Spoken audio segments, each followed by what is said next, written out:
ગુજરાતમાં અત્યાર સુધીમાં અનેક આરોપીઓનું પોલીસે સરઘસ કાઢ્યું છે અને પોલીસે તેમને કાયદાનો પાઠ પણ ભણાવ્યા છે, પરંતુ હવે રાજ્યમાં ભાજપના નેતાનું પણ સરઘસ કાઢવામાં આવ્યું છે। અત્યાર સુધી એવું કહેવાતું હતું કે જો કોઈ ભાજપમાં હોય તો કંઈ પણ ગુનો કરે તેની સામે કોઈ કાર્યવાહી થતી નથી, ત્યારે હવે ભાજપના નેતાનું સરઘસ નીકાળતા લોકો ચર્ચાનો વિષય બન્યો છે।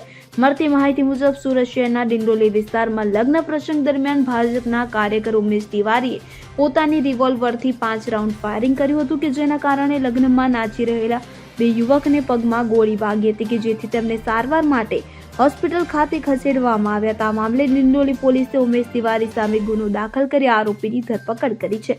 ફાયરિંગની આ ઘટનાના સીસીટીવી ફૂટેજ પણ સામે આવ્યા છે, જેમાં જોઈ શકાય છે કે ભાજપના કાર્યકર ઉમેશ તિવારીએ લગ્નમાં નાચતા વટ મારવા માટે હવામાં ફાયરિંગ કર્યું હતું કે જેમાં 2 યુવકને પગમાં ગોળી વાગી હતી। જાણકારી મુજબ ઉમેશ તિવારી છેલ્લા ઘણા વર્ષોથી ભારતીય જનતા પાર્ટીનો સક્રિય સદસ્ય છે, તેમજ શહેરના ઘણા મોટા નેતાઓ સાથે તેમની તસવીરો પણ છે। તેમજ આ કાર્યકર પોતાના કમર પર રિવોલ્વર લટકાવીને હંમેશા ફરતો રહે છે, ત્યારે ભાન ભૂલેલા આ નેતાને પોલીસે આજે કાયદાનું ભાન કરાવ્યું છે।